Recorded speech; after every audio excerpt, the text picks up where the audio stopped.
Chapter 1. Joan of Arc, the Village, and the Voices. Before she was a banner carried into battle. Before she was a trial that divided kings and clergy, she was a girl in a small village at the edge of uncertainty. Her name was Jean. She was born around 1412 in Domremy, a rural village in northeastern France, where fields, seasons, and prayer structured life more than politics. Yet politics still reached even this quiet place, because France was not at peace. The long struggle, later called the 100 Years' War, had fractured the kingdom. English armies and their Burgundian allies controlled large territories. Loyalties were divided. Fear was familiar. Jean grew up in a household neither poor nor noble. Her father, Jacques d'Arc, was a farmer with some standing in the community. Her mother, Isabel, taught her the prayers and devotions expected of a Christian child. Jean never learned to read or write, but she absorbed stories of saints, martyrs, and miracles through sermons and oral traditions. Faith, in her world, was not abstract. It was daily reality. Church bells marked time. Holy days shaped the calendar. Heaven and hell were spoken of as near certainties. From an early age, villagers later recalled, Jean was unusually pious. She attended Mass often, confessed regularly, and showed charity to the poor. None of this was extraordinary for a medieval girl, but the intensity of her devotion was remembered. Still, nothing in her circumstances predicted destiny. History rarely announces its choices in advance. Then came the experiences that would define her life. At about 13, Jean later said, she began to hear voices. They did not come as vague feelings. In her own testimony, they were clear, personal, and accompanied by a bright light. She identified them as the voices of saints, most prominently Saint Michael, Saint Catherine, and Saint Margaret. They spoke, she claimed, with purpose. At first, the messages were simple: be good, remain faithful, attend church. But over time, the voices grew more specific. They told her that France was in suffering and that she had a role in its deliverance. For a peasant girl to hear divine voices was not automatically dismissed in the medieval world. Visions and revelations were part of Christian tradition, but claiming a national mission was another matter. Jean did not immediately proclaim her calling. She kept it private, testing it in prayer. Meanwhile, France's political situation worsened. The French crown was contested. The Treaty of Troyes 1420 had recognized the English king as heir to the French throne, disinheriting the Dauphin Charles the man many French still considered the rightful king. To Jean, this was not just politics, it was spiritual disorder. Her voices, she said, instructed her to help the Dauphin reclaim his kingdom and to drive out the English. The command was immense. She was a teenage girl with no military training, no noble connections, and no authority. Yet conviction can grow quietly until it outweighs fear. By 16, Jean believed delay itself was disobedience. She began to speak to local officials about her mission. Most dismissed her. Some were curious. A few were unsettled by her certainty. Imagine the claim. A farm girl saying God had chosen her to save France. In another era, such words might vanish unheard, but these were desperate times. War fatigue, political instability, and religious belief created space, however small, for the improbable. Jean persisted. She traveled to the nearby town of Vaucouleurs, seeking an audience with Robert de Baudricourt, a local commander loyal to the Dauphin. At first, he reportedly laughed and sent her home. But she returned and returned again. Persistence is often mistaken for stubbornness until events give it meaning. Accounts suggest that Jean predicted military setbacks that soon occurred, which increased curiosity about her. Whether coincidence, intuition, or later embellishment, the effect was real. People began to listen. Her demeanor also mattered. Witnesses described her as calm, direct, and sincere. She did not speak like a fanatic. She spoke like someone certain. Certainty can be persuasive in uncertain times. Eventually, Baudricourt agreed to send her to the Dauphin's court at Chinon. It was an extraordinary concession. She would travel across dangerous territory, dressed in male clothing for safety, escorted by soldiers. This decision marked a threshold. Jean was leaving the world of fields and parish bells and entering the world of courts and war. Yet at this point, she was not a warrior. She carried no sword, commanded no army. She had only conviction and the belief that her voices came from God. History often looks back and sees inevitability, but at the start, nothing is inevitable. A single refusal from a local commander, a single moment of doubt, and her story might have ended in obscurity. Instead, a door opened. The girl from Reims began a journey that would place her before princes, soldiers, and judges. She would inspire loyalty, provoke suspicion, and challenge assumptions about authority, gender, and divine will. But all of that lay ahead. For now, she was simply a teenager on horseback, traveling toward a royal court, carrying a message she believed came from heaven. Whether heaven had truly spoken was a question the world would soon debate. Chapter 2: Joan of Arc. See the test of a king. A claim of divine mission is easy to make in a village. It is harder to sustain in a royal court. In early 1429, Jeanne, more commonly called Joan in English, arrived near the court of the Dauphin Charles at Chinon. The journey itself had been dangerous. France was fractured by war, banditry, and shifting loyalties. A small escort accompanied her, but safe passage was never guaranteed.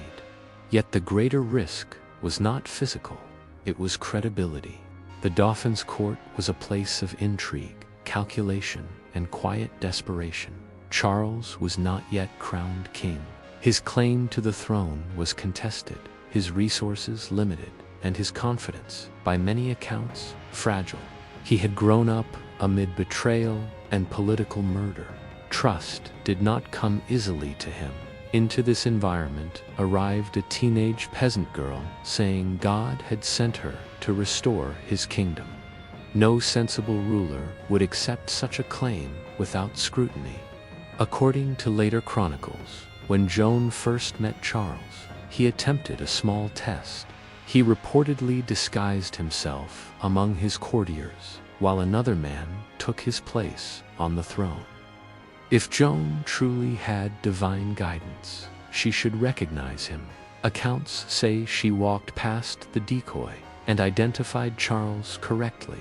Whether this happened exactly as told is debated by historians. Some see it as later embellishment to strengthen her legend. But what matters is that Charles granted her an audience and did not dismiss her outright. That alone was significant. During their private conversation, Joan spoke with striking confidence. She declared that God willed Charles to be crowned rightful King of France at Reims, the traditional coronation site. Reims, however, was deep in territory controlled by enemies. The suggestion was bold, almost unrealistic, but Joan's certainty was not theatrical. It was focused, unwavering.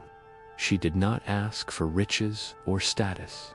She asked for troops and permission to act. Still, belief was not enough. The stakes were too high.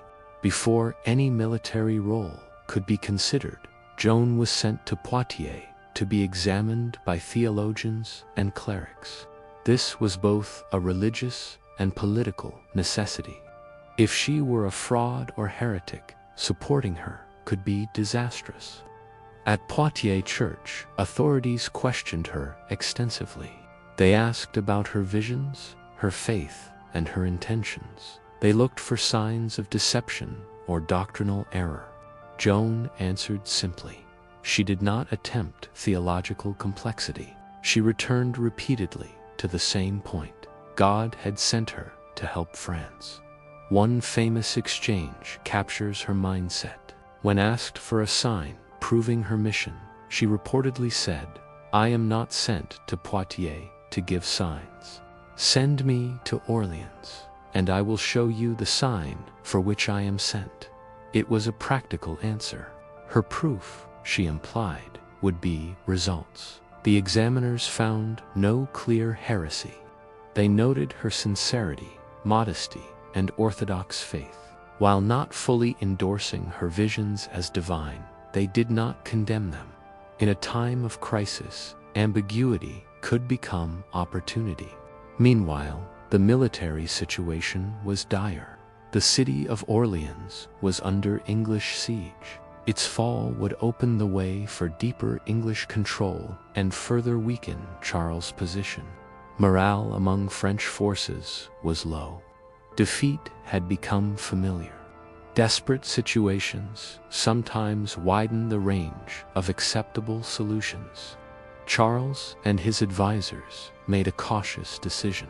Joan would be allowed to go to Orléans with a convoy. She would not officially command, but she could accompany the army as a symbolic figure. Symbolism matters in war. Belief can move men where orders cannot. Before departure, Joan underwent another examination, this time to confirm her virginity, a sign associated in medieval thought with purity and divine favor. The result supported her claims. She was then equipped for her role. She received armor tailored to fit her slight frame. A banner was made for her white, bearing religious imagery and the names of Jesus and Mary. Joan preferred carrying this banner to a weapon. She later said she loved it 40 times more than her sword because it represented her mission. Her transformation was striking. A farmer's daughter now rode in armor, carrying a holy standard, speaking to nobles and soldiers as if authority had been granted from beyond the earthly hierarchy. Some were inspired, others were skeptical. A few were quietly resentful. Yet morale began to shift. Soldiers hardened by years of defeat saw in her something rare, certainty without cynicism. She spoke of victory as if it were already known. She urged confession, prayer, and discipline among troops. She discouraged profanity and vice in camp. This was not typical military leadership. It was moral leadership tied to belief, and belief in that era was a force multiplier. Still, nothing had been proven. Orléans remained under siege. The English remained formidable, and Joan had yet to see real battle. Her reputation stood on the edge of validation or collapse. If Orléans failed, she might be dismissed as deluded. If it succeeded, everything would change. History often turns on such hinges moments, where outcome determines meaning. For now, Joan was a symbol traveling toward a test. A girl carrying the expectations of a fractured kingdom. A believer entering the brutal arithmetic of war. The road to Orléans would not just test her faith, it would test whether faith could alter history. Chapter 3: Joan of Arc. The maid at Orléans' hope is fragile in a besieged city. But when it appears, it spreads quickly. In the spring of 1429, Orléans had been under English siege for months. The city was strategically vital. If it fell, the English and their allies could dominate the Loire Valley and tighten their claim over France. Supplies were strained, morale was low, and the defenders were exhausted. War had become a pattern of losses. The French were used to retreat. Then Joan arrived. She did not come as a general with years of campaign experience. She came carrying her white banner, speaking of God's will and insisting that the siege would be lifted.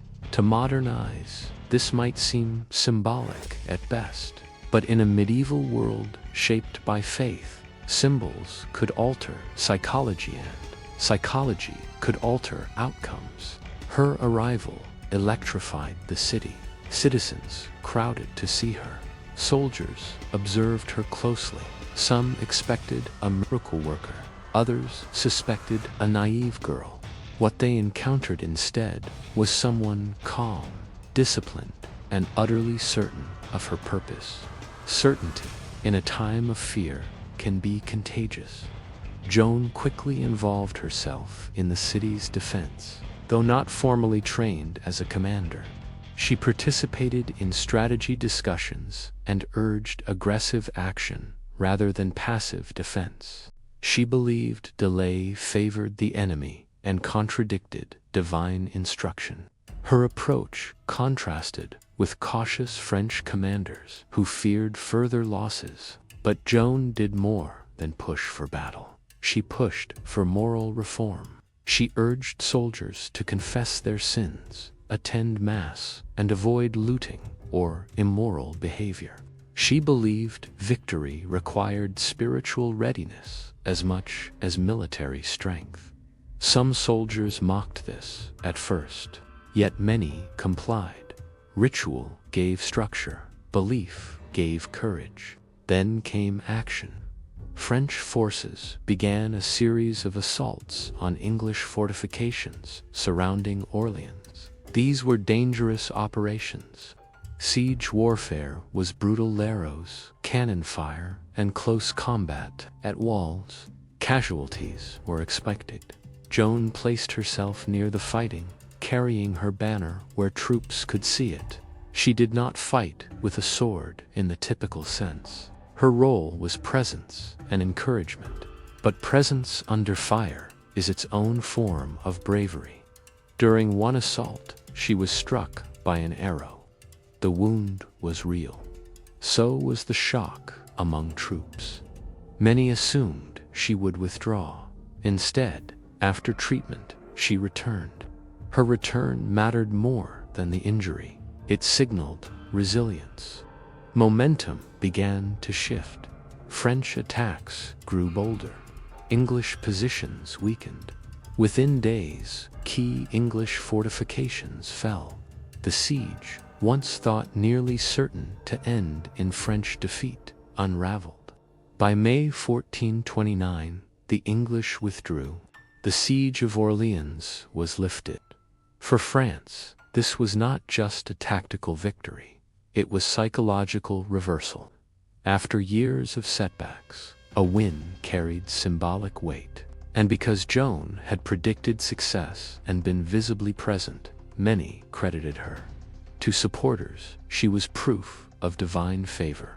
To skeptics, she was at least a powerful morale catalyst. Either way, she mattered. News spread quickly.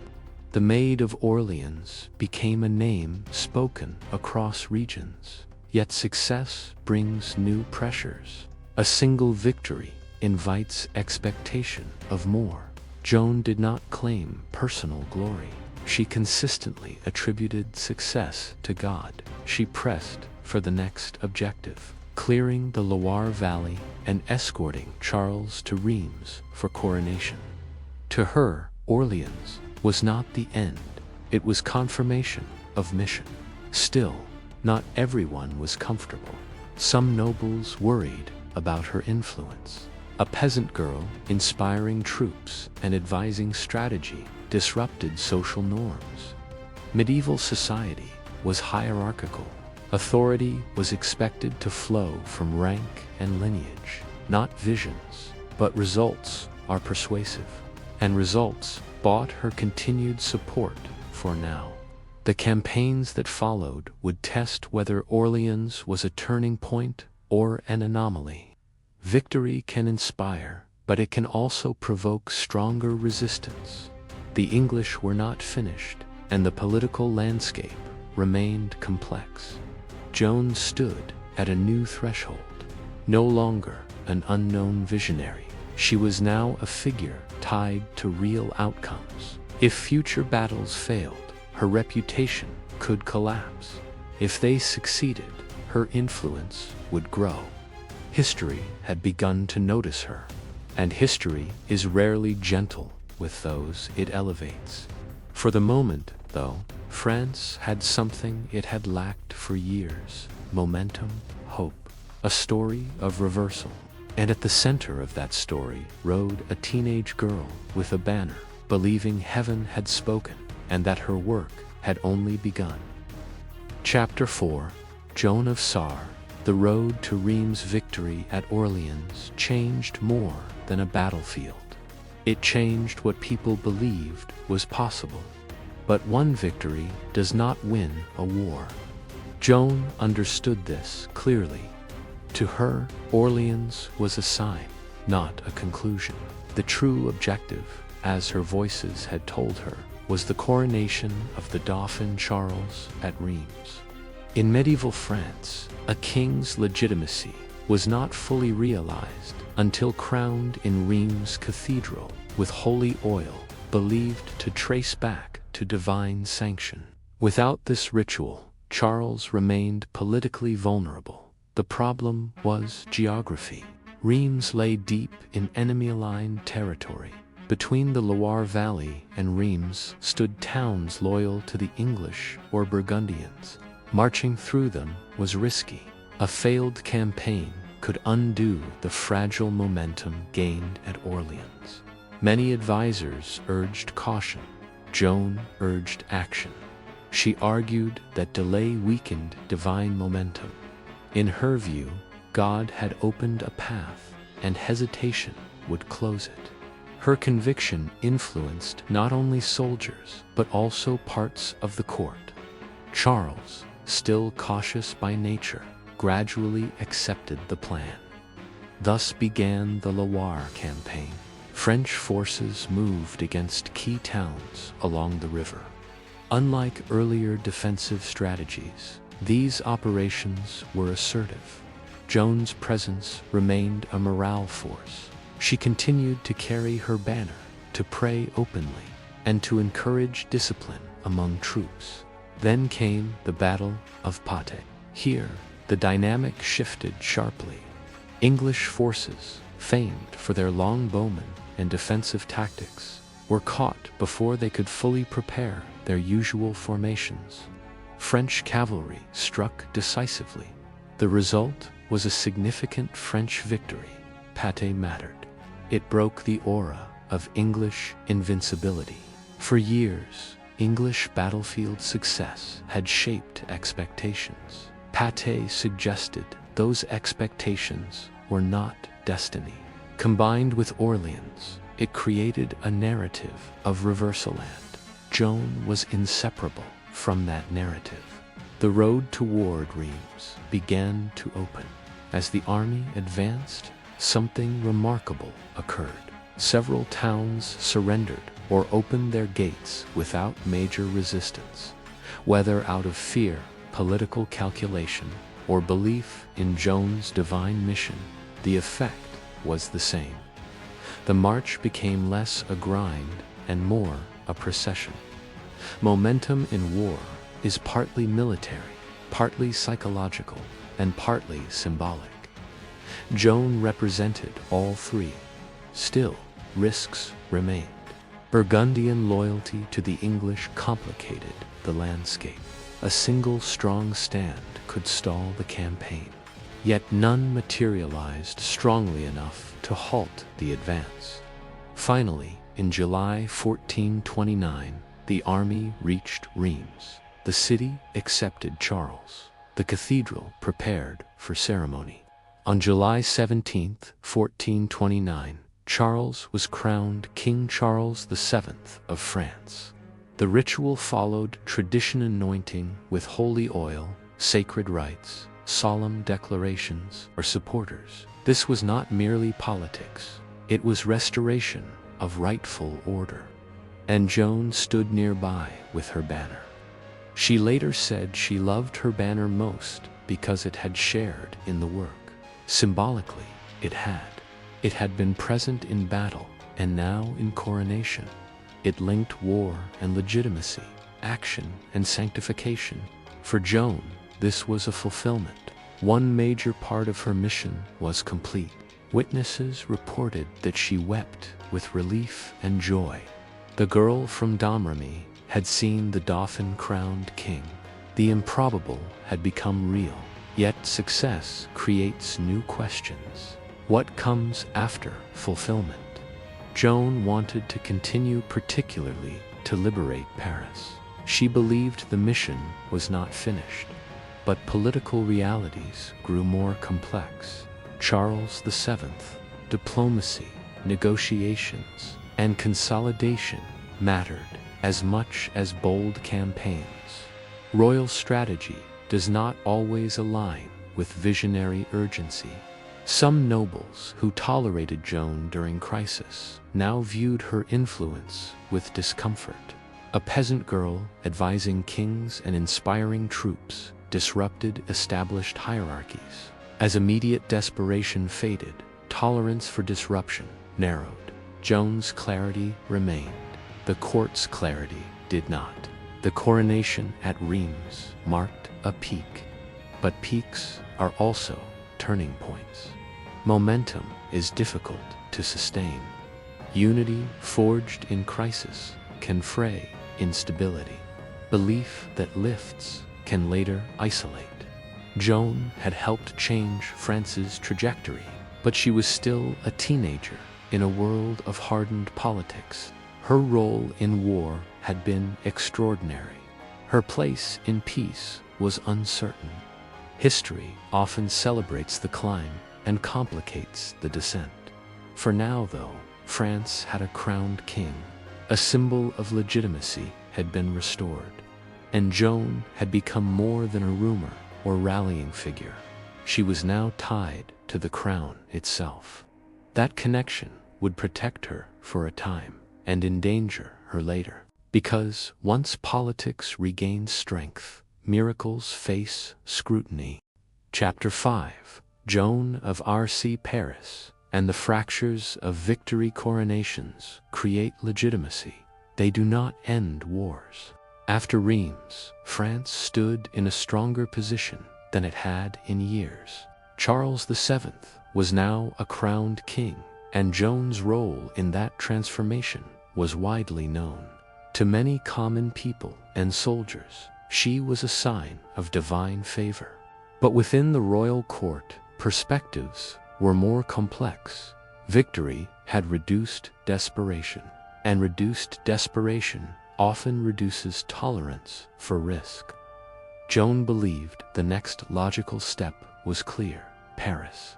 The capital was politically and symbolically crucial, though controlled by the Anglo-Burgundian alliance. Taking Paris would strengthen Charles' authority and further weaken English influence. But Charles and his advisors hesitated. Diplomacy entered the picture. Negotiations with the Burgundians seemed possible. Some counselors preferred political compromise over continued costly campaigns. War drains treasuries as well as armies. A crowned king had to think beyond momentum. Joan thought differently. To her, delay risked losing divine support. She pressed for action. Her voices, she said, continued to guide her. She urged the king not to slow the campaign. Yet her influence, though significant, was not absolute. She was an advisor without official rank, a symbol without formal command. The army eventually moved toward Paris, but not with full unity or urgency. Time had been lost. Defensive preparations in Paris strengthened. The element of surprise faded. In September 1429, the assault began. The attack was difficult from the start. Paris was heavily fortified. Urban assaults are among the most dangerous military operations. Narrow approaches, defensive walls, and concentrated enemy positions favored defenders. Joan placed herself near the front, as she often did, her banner visible, her presence steady. Then she was wounded. A crossbow bolt struck her in the thigh. It was a serious injury, and fighting stalled. Despite her pain, she reportedly encouraged continued effort. But morale and coordination faltered. Without decisive support from leadership, and with defenses holding, the attack failed. The French withdrew. The failure at Paris mattered, not just militarily, but politically. Success builds influence. Failure invites re-evaluation.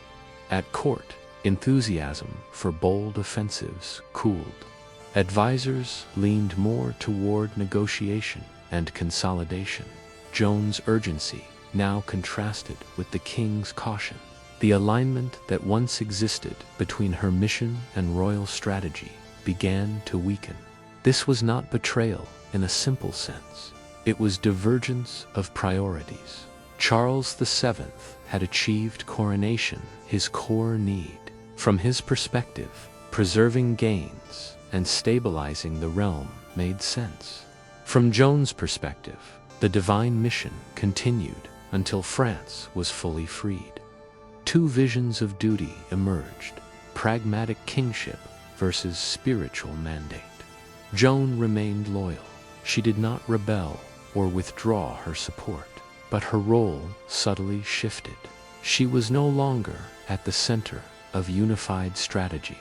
She became one influence among many. Meanwhile, the political landscape grew more tangled.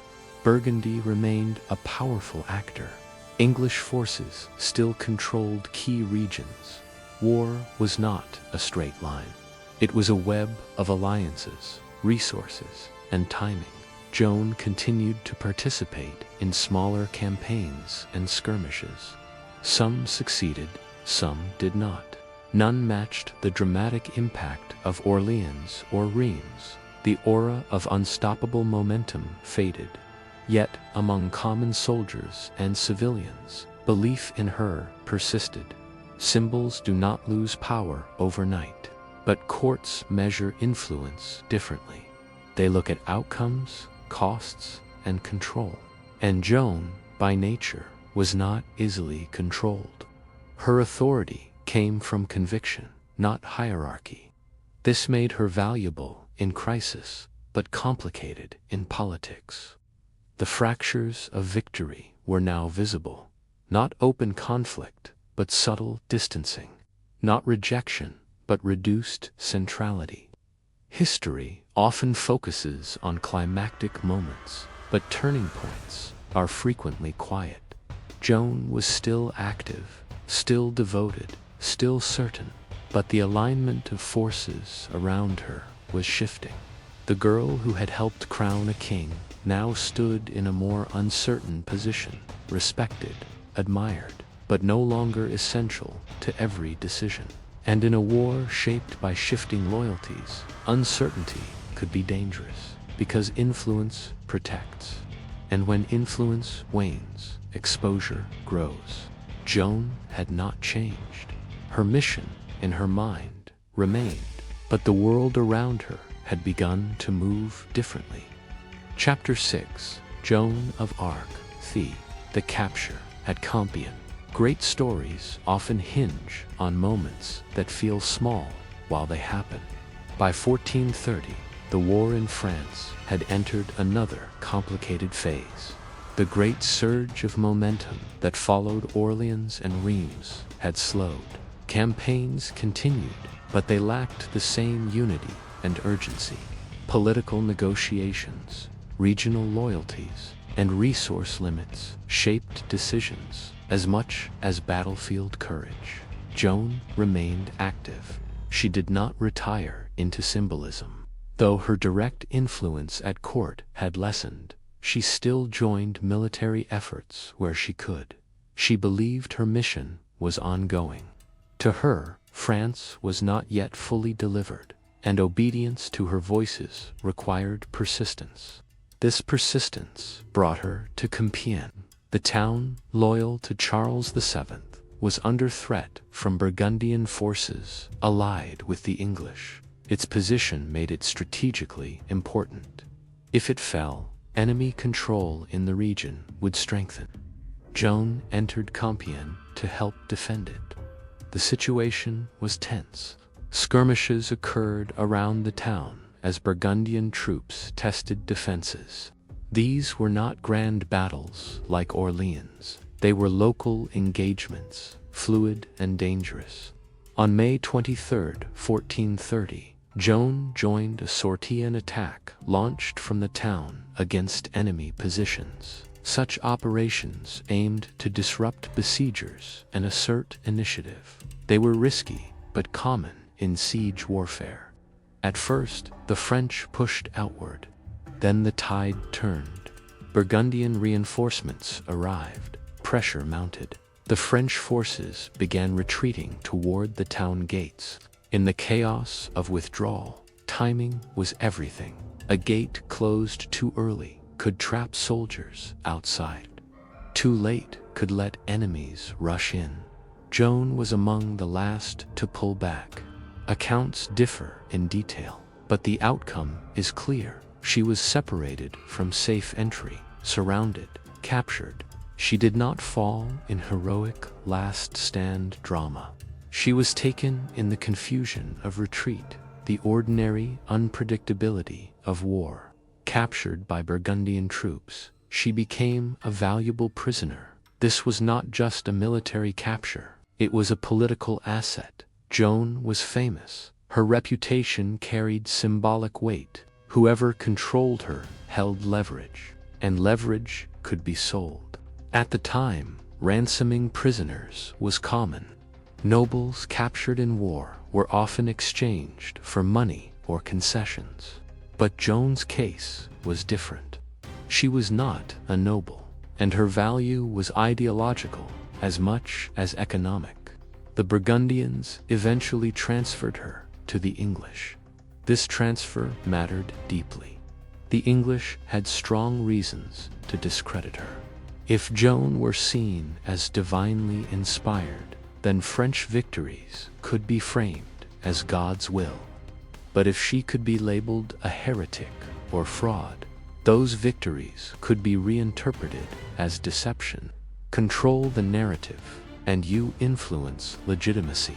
Meanwhile, Charles VII made no decisive move to rescue her.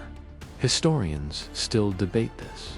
Some argue political constraints limited his options. Others see calculated distance from a figure whose usefulness had declined. Ransom negotiations did not succeed in freeing her. Whatever the reasons, Joan stood increasingly alone. For a girl who believed she was guided by saints and serving her king, this must have been a profound shift. Yet there is little record of her despair at this stage. Witnesses later described her as composed and steadfast. Belief had carried her into war. It would now carry her into captivity. Her capture marked a transition. She was no longer a battlefield symbol. She was becoming a legal and theological problem. The English and their allies did not intend to treat her as a simple prisoner of war. They prepared for something else. A trial. A trial could reshape her story. It could turn a heroine into a heretic, a divine messenger into a false prophet. In medieval society, religious judgment held immense power. A condemnation for heresy could undermine her entire legacy and, by extension, the legitimacy she had lent to Charles' coronation. Joan's fate now moved from fields and fortresses to courtrooms and doctrine. The arena would change. The stakes would not lessen. A peasant girl who once rode at the head of armies, would soon face scholars, clerics, and judges. And the questions asked there would test not her courage in battle, but her certainty in belief. Chapter 7, Joan of Arc. The trial begins. War tests the body. A trial tests the mind and soul. After her capture, Joan of Arc was eventually transferred to English custody and taken to Rouen, a city under English control. Their plans moved forward for what would become one of the most famous trials of the Middle Ages. This was not a simple legal proceeding. It was political theology. The English and their allies needed more than Joan's imprisonment. They needed to dismantle her credibility.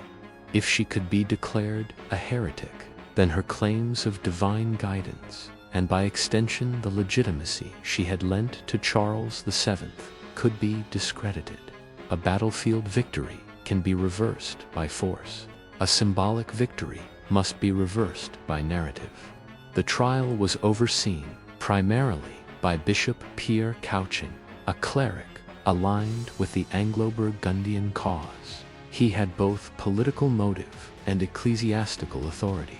For the English, he was a useful figure, a churchman who could give religious weight to the process. Joan, still a teenager, now faced a panel of educated clerics trained in theology and law. Many were skilled interrogators. They understood doctrine, rhetoric, and the traps of questioning. She had none of their schooling. She had no legal counsel. She stood alone. Yet, from the start, she showed remarkable composure. The judges questioned her about her visions, her clothing, her obedience to the church, and her claims of divine mission. These were not neutral questions. Each topic touched on potential accusations, heresy, superstition, or defiance of ecclesiastical authority. One recurring issue was her wearing of male clothing. In medieval Christian norms, cross-dressing could be condemned, especially if tied to perceived rebellion against social order. Joan explained that she wore such clothing for practicality and protection among soldiers and guards. Her answer was direct: necessity, not defiance. More dangerous were questions about her voices. The judges pressed her to describe them in detail: how they appeared, what they said, how she knew they were from God. This was delicate ground. Claiming private revelation could be acceptable if aligned with church teaching. But claiming divine authority, independent of church oversight, risked condemnation. Joan navigated carefully. She affirmed her loyalty to God and the church, but maintained that her voices came from God. When pushed into theological corners, she often responded with simplicity rather than speculation. She avoided elaborate claims that could be twisted. Some of her replies became famous for their sharpness. When asked if she knew she was in God's grace, a theological trap, because certainty could be seen as presumptuous, she reportedly answered, "If I am not, may God put me there. And if I am, may God so keep me." It was a brilliant response, humble yet confident, theologically safe. Even trained clerics recognized the intelligence in such answers. Despite her lack of formal education, she demonstrated quick reasoning and emotional control. But the trial's structure was not neutral. Procedures favored the prosecution. Political pressure hovered in the background. Joan was also held in a secular prison, guarded by English soldiers rather than in an ecclesiastical facility. This was irregular for a church trial and placed her in a vulnerable position.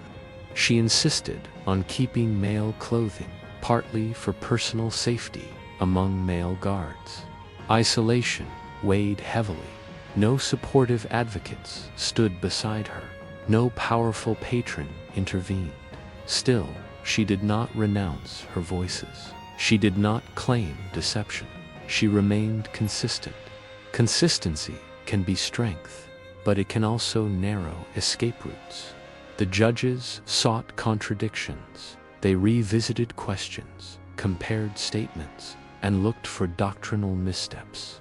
Trials of heresy often relied on persistence wearing down the accused until confusion or fear produced self-incrimination. Joan resisted this pressure longer than many expected, yet the situation was unequal.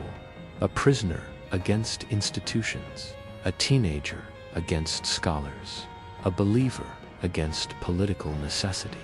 The trial was not only about Joan's soul, it was about the meaning of her past victories, about whether God had truly favored her mission. If she were condemned, her story could be rewritten. The Maid of Orleans could become the heretic of Rouen, and in a world where faith shaped legitimacy, that distinction mattered enormously. The trial had begun. Its outcome was not yet sealed, but the path ahead was narrowing. Joan had once faced arrows and cannons. Now she faced questions and doctrine. Both could be lethal. Chapter 8. Joan of Arc. Pressure, fear, and the abjuration. A trial is not only about truth, it is about endurance. As Joan's interrogation continued in Rouen through early 1431, the pattern became clear. The judges would not abandon the effort to secure a condemnation. Sessions multiplied, questions repeated, subtle traps appeared in phrasing and doctrine. Fatigue is a quiet weapon, so is isolation. Joan had been imprisoned for months. She was cut off from family, allies, and any supportive clergy. Her environment was controlled by those aligned against her. Even small comforts were limited. Under such conditions, psychological pressure grows steadily. Yet she still answered with clarity. She maintained that her voices came from God. She insisted her mission had been divinely guided. She expressed willingness to submit to the church, but she often framed this as submission to God first. That distinction troubled her judges. In medieval theology, the institutional church was seen as God's earthly authority. Placing personal revelation alongside it could be viewed as dangerous. The court pushed harder. They warned her of the consequences of heresy. They emphasized the risk to her soul. They suggested that obedience to the church court was her safest path. These were not merely legal arguments. They were spiritual pressures aimed at a devout believer. Joan faced a terrible tension: remain firm and risk death, or yield and risk denying what she believed God had commanded. Then came the critical moment. In May 1431, Joan was presented with a formal threat of execution.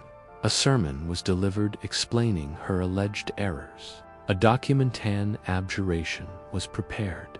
Signing it would mean admitting fault, renouncing her visions, and promising to conform to church expectations. For a frightened prisoner, this was immense pressure. Accounts differ on the exact details. Some suggest she did not fully understand the document's content. Others argue she understood enough but feared immediate death. Either way, faced with execution, Joan agreed to sign or mark an abjuration. It was a human moment, not weakness, but fear.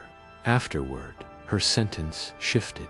Instead of execution, she was condemned to life imprisonment.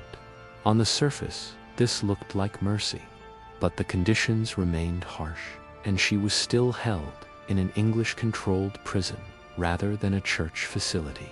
Then events took another turn. Within days, Joan resumed wearing male clothing. The reasons are debated. Some sources say her female clothes were removed from her cell.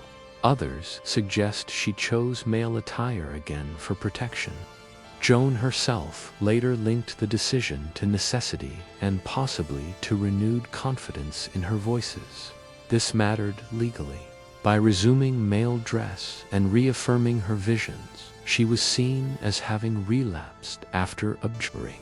In the logic of the court, relapse into heresy was a grave offensible by death. Her earlier concession now worked against her. The judges declared that she had returned to error. The path to execution reopened. This stage of her story reveals something deeply human. Joan was not an unbreakable figure of legend. She felt fear. She faced pressure. She made a choice under threat. Then she returned to her convictions. Courage is not the absence of fear. It is persistence despite it.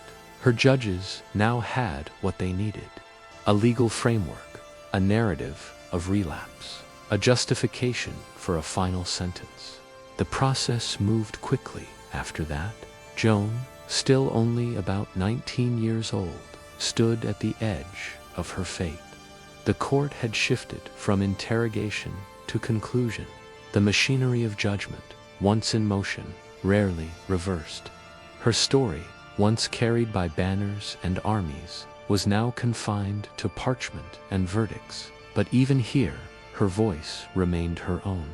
She did not construct elaborate defenses. She did not accuse others. She returned simply to faith. Soon the trial would end, and history would decide how to remember it.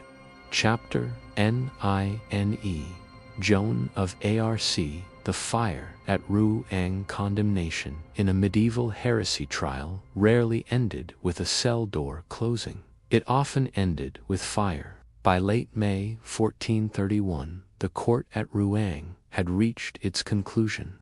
Joan of Arc, judged a relapsed heretic, was handed over to secular authorities. In the legal logic of the time, the Church pronounced judgment, but execution was carried out by the state. The sentence was death by burning. This method was not random cruelty in the medieval mind. Fire was associated with purification and with the visible punishment of heresy. Public executions also served as warning spectacles, meant to reinforce social and religious order. Joan was told her fate. She was 19 years old. Accounts from witnesses suggest that when she learned the final sentence, she was afraid. This is important. Legends often smooth away fear, but fear makes courage meaningful. Joan reportedly asked for a cross and for a priest to be present. These were the requests of a devout Christian facing death, not a political rebel seeking drama. On May 30th, 1431, she was led to the marketplace in Rouen. A crowd gathered. Executions were public events. Curiosity, judgment, sympathy, all were present. She was dressed simply. A sermon was delivered, as was customary, reminding observers of the dangers of heresy and disobedience.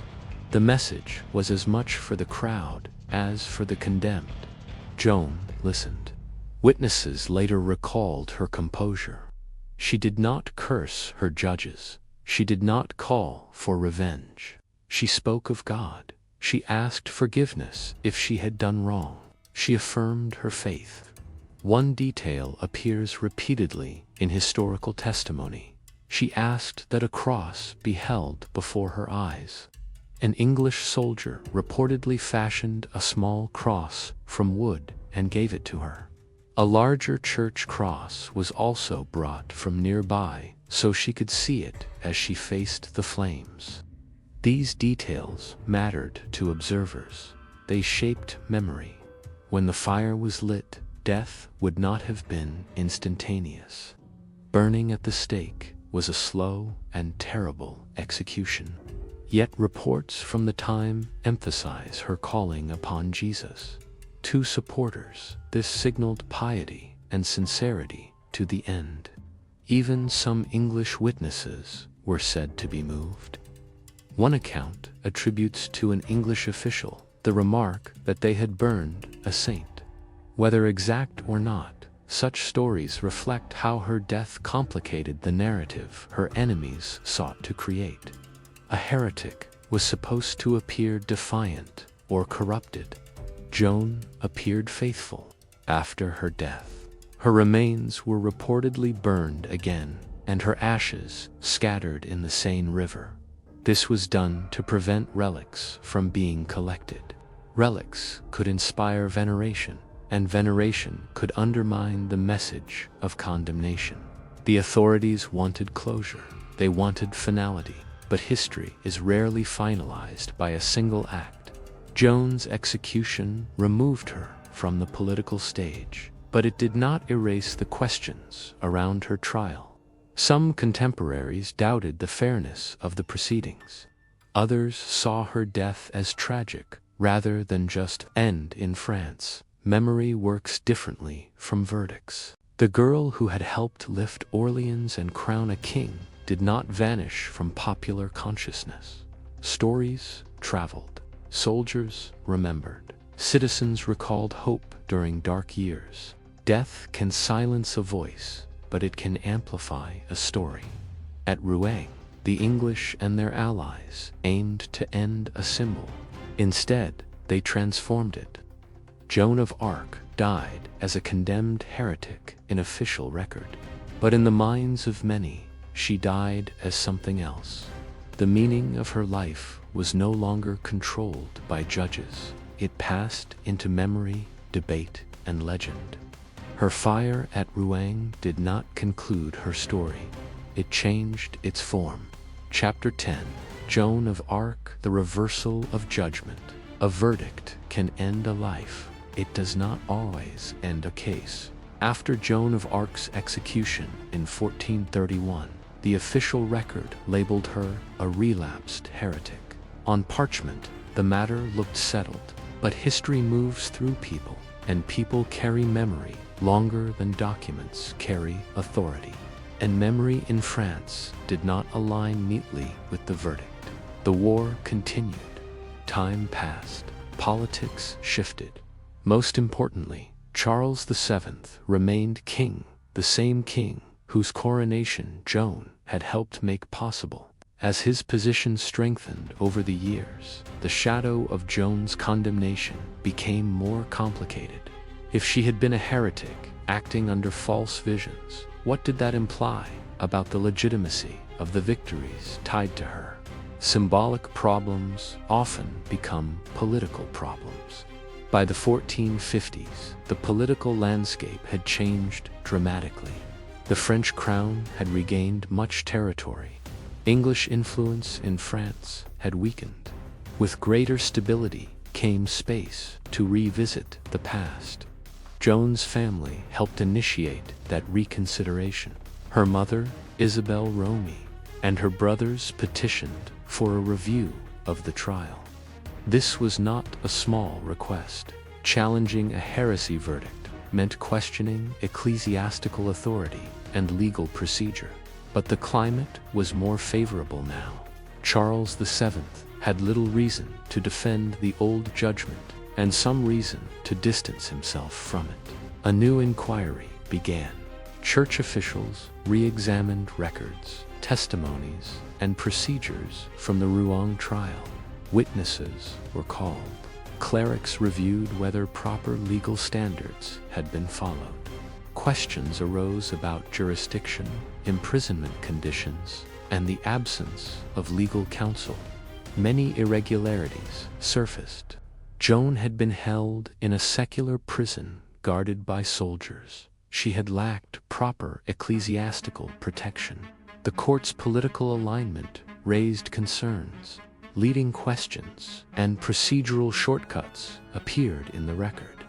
Gradually, the image of a fair trial weakened. In 1456, about 25 years after her death, a formal retrial, often called the nullification trial, reached its conclusion. The earlier judgment was overturned. Joan was declared innocent of heresy. The original trial was condemned as flawed and unjust. Her name was cleared. Legally and spiritually, this mattered. Medieval society placed immense weight on religious standing. Clearing Joan's name restored not just personal honor, but also the legitimacy of the narrative. surrounding her actions.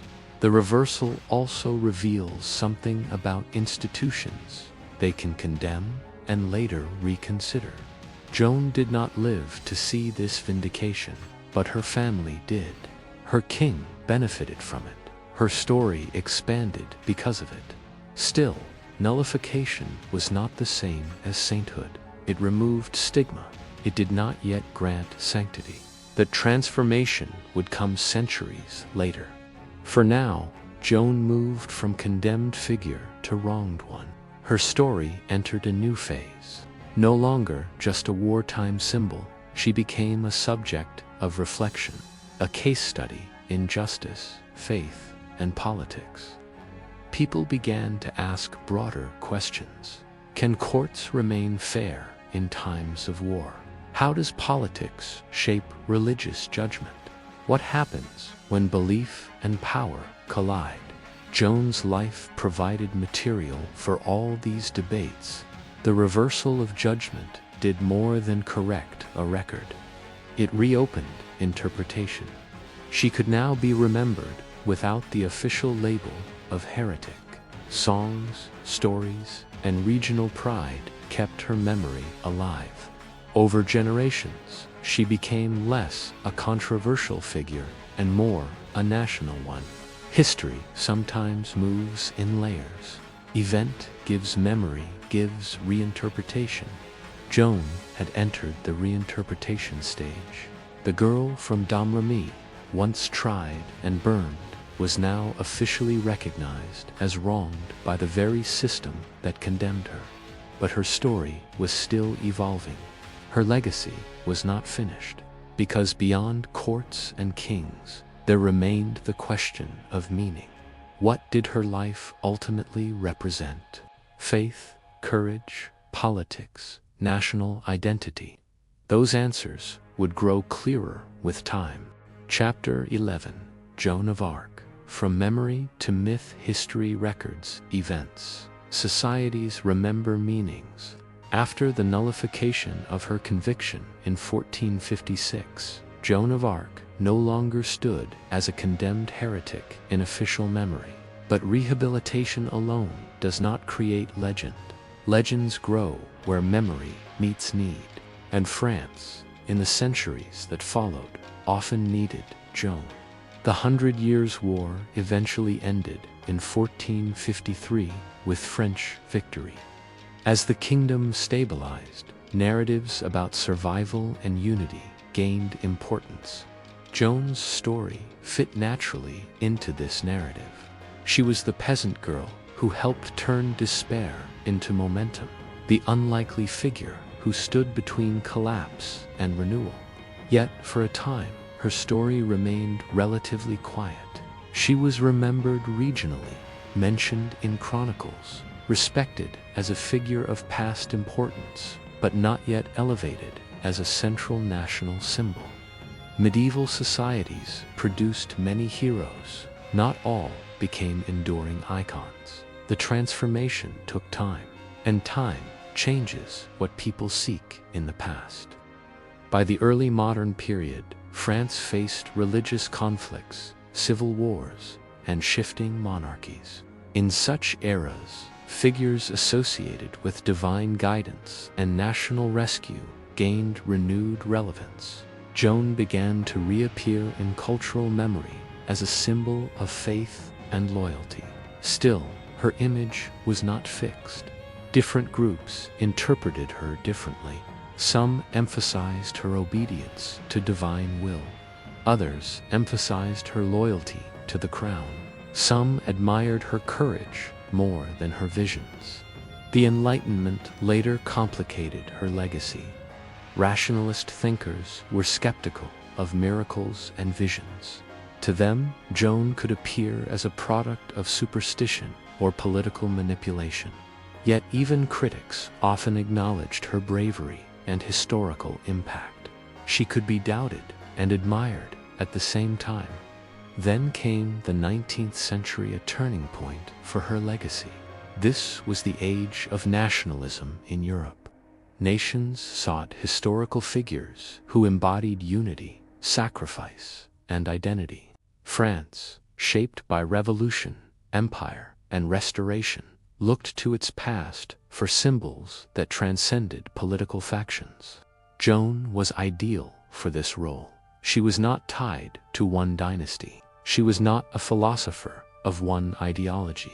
She was a figure of action, sacrifice, and belief. Writers, historians, and artists revived her story. Paintings depicted her in armor, serene yet determined. Literature romanticized her visions and martyrdom. She became less a contested historical figure and more a cultural heroine. Importantly, multiple political camps claimed her. Monarchists saw her as loyal to the rightful king. Republicans saw her as a daughter of the people.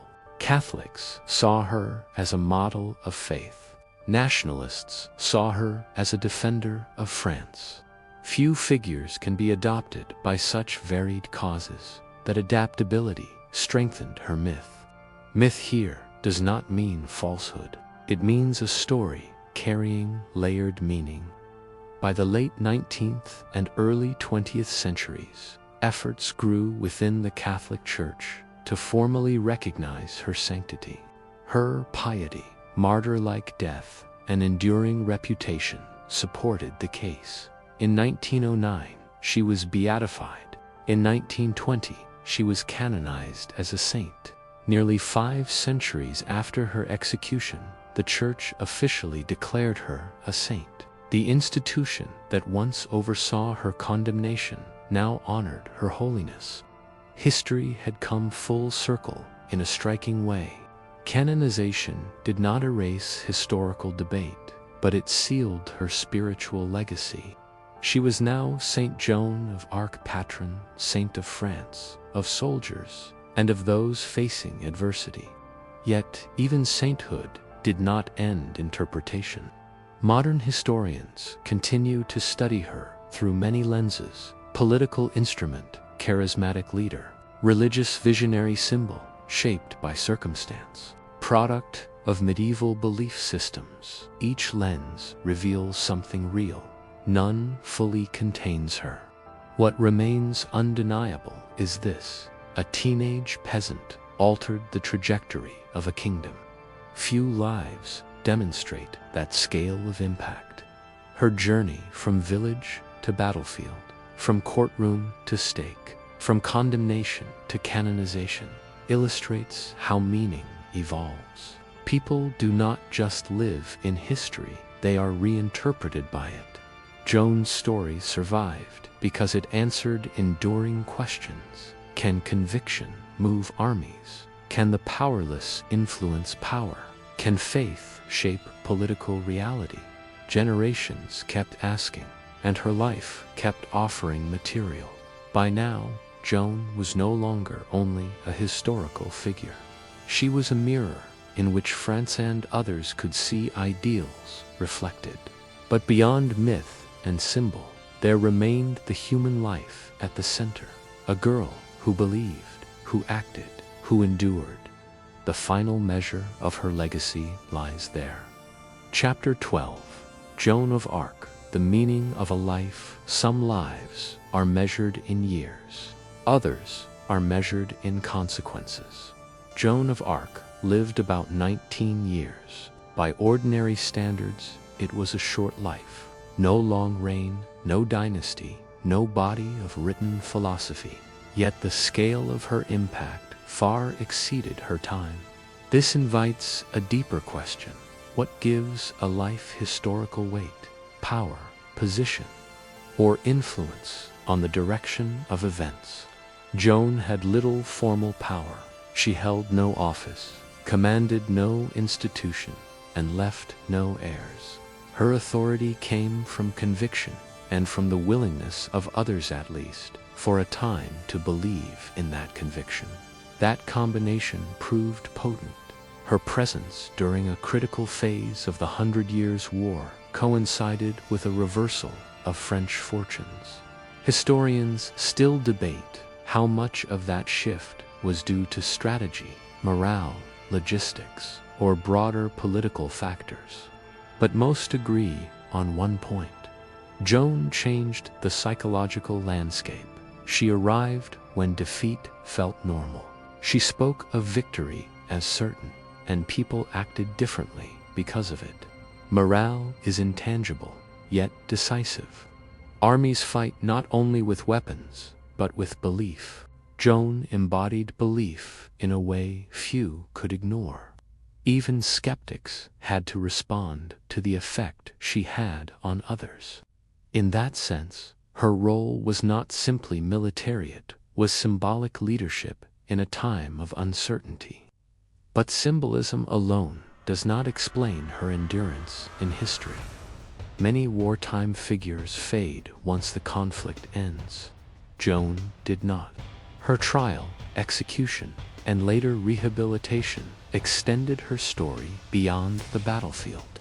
They turned her life into a case study of justice, faith, gender, and authority.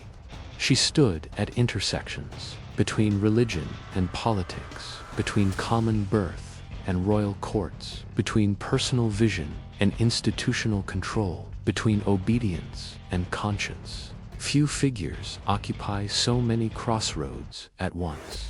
Her gender also mattered. Medieval warfare and politics were overwhelmingly male spheres. Joan did not argue abstractly for equality. She simply acted within those spheres when she believed God required it. That made her unusual and difficult to categorize. She was not trying to be a social reformer. She was trying to be faithful. Yet her actions inevitably challenged norms. History often gives broader meaning to actions than the actors themselves intended. There is also the question of her voices. Modern perspectives vary widely. Some interpret them spiritually, others psychologically, others culturally. But focusing only on their origin can miss their historical role. Regardless of interpretation, those voices shaped her decisions, shaped events. Belief, whether divine or human in source, had real consequences. Her death adds another layer of meaning. Execution could have erased her influence. Instead, it intensified it. Martyrdom tended, or not often preserves memory. The attempt to discredit her ultimately contributed to her legend. And then time reshaped her again. From accused heretic to cleared victim to national heroine to canonized saint. Few reputations travel such distance. What, then, is the final meaning of Joan of Arc's life? Perhaps it is this. She demonstrates how individuals can matter, even within vast historical forces. The 100 Years' War involved kings, treaties, economies, and armies. Yet one determined teenager influenced its course, not alone, not magically, but significantly. Her story also warns of the risks faced by those who step outside expected roles. Support can be conditional, praise can turn to distance. Institutions can both elevate and condemn. Yet, despite political shifts and legal judgments, her core image persists. A young woman acting on conviction in a time of crisis. That image continues to resonate because it speaks to enduring human themes: faith, courage, doubt, authority, and sacrifice. History rarely offers simple heroes. Joan is no exception. She was complex, shaped by her time, and interpreted differently across centuries. But complexity does not erase significance. It deepens it. In the end, Joan of Arc's life reminds us that history is not only made by structures and systems. It is also shaped by people who believe strongly enough to act when others hesitate.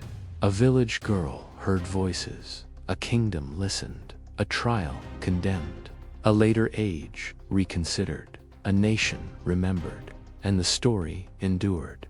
Epilogue: Joan of Arc, the echo after the flame when the fire in Rouen faded. Those present may have thought a story had ended. But some stories do not end at death, they echo. Joan of Arc left no memoir, no letters in her own hand, no descendants to carry her name. What remains comes from records, testimonies, and the memories of others. Yet from these fragments emerged one of history's most enduring figures. This is the paradox of her life. The less power she officially held, the more powerful her memory became. Over centuries, Joan has been painted, written, debated, praised, and questioned. She has appeared in art as a warrior bathed in light, in literature as a martyr, in scholarship as a historical puzzle. Each era reshapes her slightly, emphasizing what it values most. But beneath interpretation lies a simple human outline.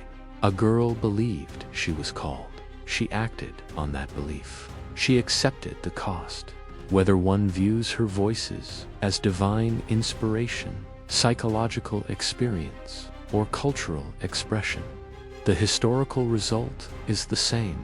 Her conviction moved people to act, and those actions altered events.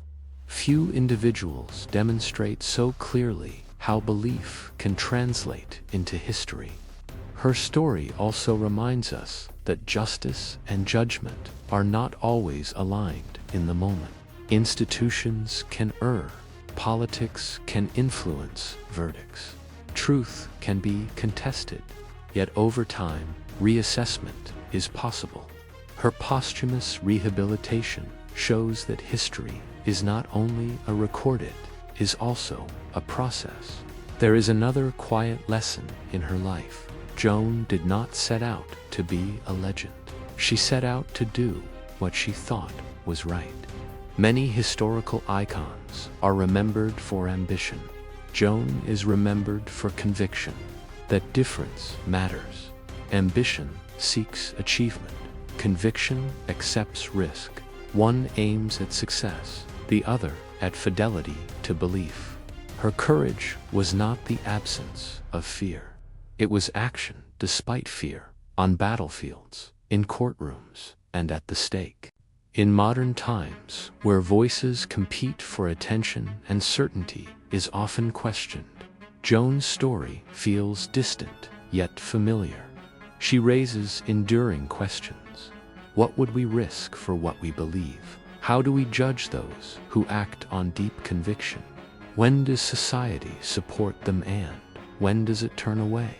There are no universal answers, but her life keeps the questions alive. Today, statues of Joan stand in French cities. Her name appears in history books, churches, and cultural memory. Yet the real Joan, the teenager from Domremy, lived in a world very different from ours, shaped by medieval faith and war. Remembering that context matters, it keeps her human. And perhaps that is the most meaningful way to see her. Not only as a saint or symbol, but as a person who stepped beyond what was expected in a time when the cost of being wrong was death, and the cost of being right could be the same. The flame that took her life did not erase her. It illuminated her story for centuries to come. Some lives are long and quiet, some are brief and resounding. Joan of Arc's life was brief, but its echo has lasted more than 600 years, and echoes, by nature, continue after the original voice is gone. END